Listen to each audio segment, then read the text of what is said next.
Oke Mas Dika, kita lanjutin lagi soal penggacoran burung ya. Setelah burung udah gacor kan di tempatnya Mas Dika sendiri, burung masuk ke ruangan sendiri. Itu kan biar lebih fokus katanya Mas. Nah proses seperti itu gimana Mas prosesnya Mas waktu burung sendiri ya? Nah kalau untuk burung ini tetap non kerobong, iya tetap diablak setiap harinya. Kayak ini kan ini kan udah tadinya itu juga waktu ini gacor udah mulai baru gacor ya Mas, belum rapat dobelannya, itu saya pisahkan di ruangan sendiri. Nah prosesnya itu berapa lama Mas? Apa lebih lama dari penggacoran atau waktu di ruangan sendiri? Kalau yang namanya proses itu nggak punya patokan Mas berapa ya, yang penting asal burungnya ini yang gacor ini udah siap, udah benar-benar gacor, udah siap untuk dipasangin, itu baru. Apa kalau yang ini udah masuk pasangan belum Mas? Ini baru dipasangin ini Mas, yang baru ini dipasangin ya. Selama berapa? Sudah lama belum Mas? Ini baru 1 minggu ini Mas. 1 minggu dipasangin ya? Iya, ngawinnya juga belum kencang, jadinya masih. Berarti Mas, tujuannya kita fokusin burung di ruangan sendiri itu biar lebih gacornya lagi ya Mas ya? Iya, biar dia burungnya lebih fokus ke gacornya, seperti itu Mas. Tapi proses sehariannya masih kita renteng paginya? Paginya masih tetap kita temuin. Bedanya cuma kalau yang lain masih digantung satu-satu, ini fokus ruangan sendiri Iya, selesai ya? Iya. Kalau untuk pakannya Mas? Pakannya kalau saya itu tetap masih kencang Mas. Iya, cuma begitu kita lihat sih, nggak semuanya harus kita kencengin. Ada yang setelah pakan kencang kita kasih pakan polos biasa, dia gacornya jadi nambah, itu ada Mas. Kalau seandainya kita ganti ke pakan polos itu gacornya malah berkurang, itu tetap kita kencengin terus Mas sampai proses penjodohan, biar gacornya itu ngunci istilahnya. Iya. Berarti kita fokusnya supaya dia burung itu fokus gacor ya. Iya. Juga lihat kemauan si burung untuk pakannya ya Mas. Iya, itu juga harus sesuaiin kemauan burung. Kemauan burung ya, kalau kencang-kencang. Kalau vitamin Mas Dika pakai nggak Mas?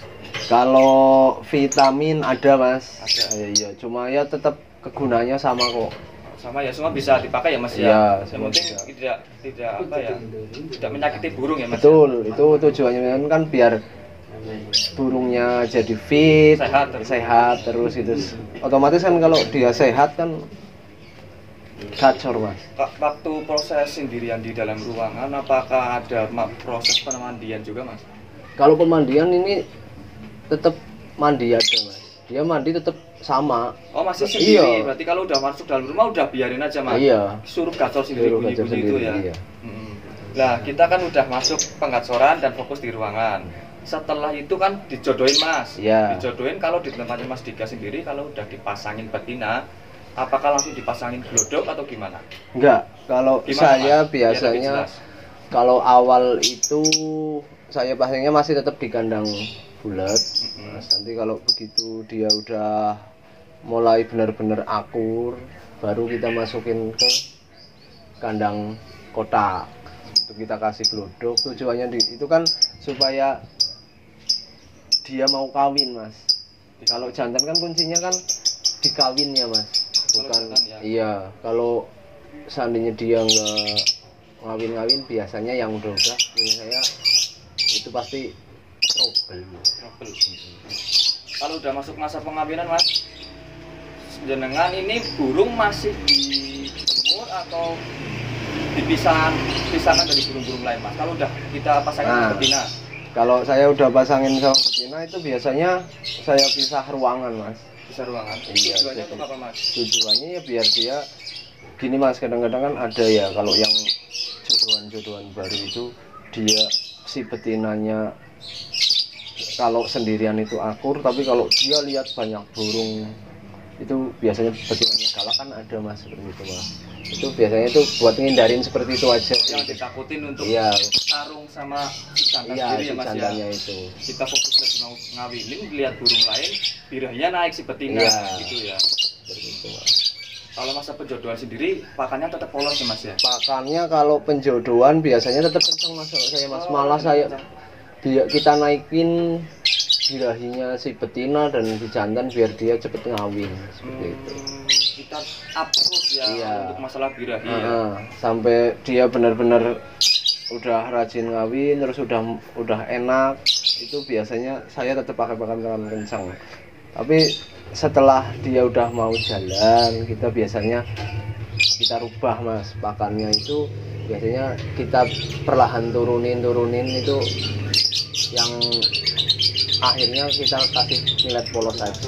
Dosisnya kita turunin lagi ya Mas ya. Kalau untuk masalah ngelatihnya gimana Mas? Kalau mengatasi ngelatih Mas, apakah burungnya sudah siap itu langsung Mas dilatih di lapangan atau gimana Mas? Kalau saya biasanya lihat di rumah dulu Mas, biasanya seperti itu. Kalau di rumah dia emang udah bener-bener enak, kita pisahin dari pasangannya,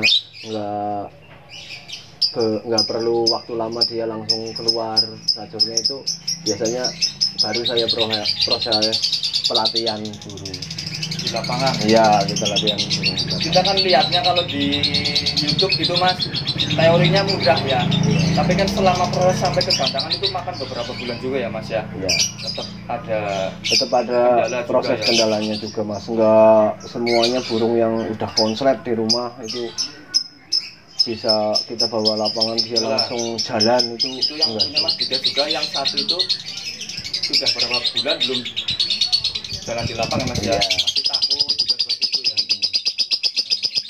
Jadi intinya kita sekedar mau berbagi perawatan manfaat buat teman-teman juga ya Mas ya. Semoga bermanfaat Mas buat teman-teman dan buat teman-teman yang lain. Tetap semangat, tetap konsisten, dan berdoa juga penting Mas. Nih saya mau tanya pertanyaan terakhir ini Mas. Ini kalau Mas juga sendiri kan nyetak dari bahan ya sendiri ya, nggak ada teman, nggak ada joki gitu ya. Nah tujuannya mau mengkoleksi apa kita tetap jual beli Mas juga sendiri? Kalau saya ya Mas, saya pribadi prinsip saya itu nggak ada istilah gaco buat saya Mas.